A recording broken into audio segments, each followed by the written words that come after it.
Au Qatar, deux délégations se sont rencontrées. La délégation du Congo et la délégation des rebelles et terroristes, et j'en passe. Curieusement, les rebelles posent des préalables pour pouvoir discuter. Très bien. Mais le Congo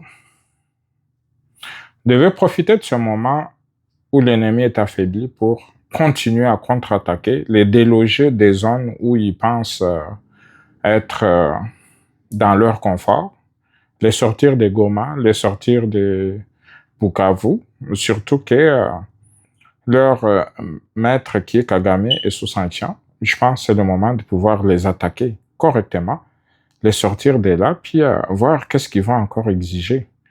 Puisque trop c'est trop. Ils ont été obligés par la résolution de l'ONU de quitter les lieux le plus rapidement possible. Ils s'en font qu'à leur tête.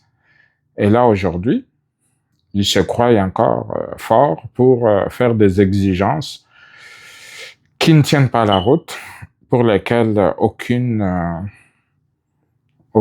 collaboration n'est à attendre.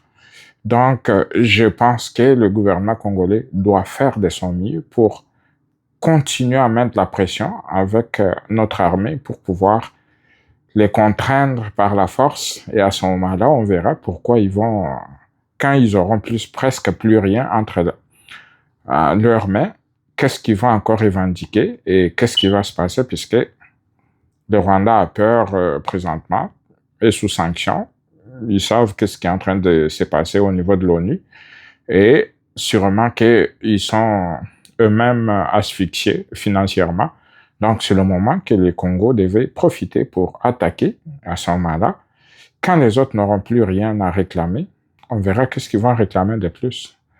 Parce que je continue à penser que leur bande est une bande de terroristes et qu'ils ont leur place en prison. Abonnez-vous, s'il vous plaît.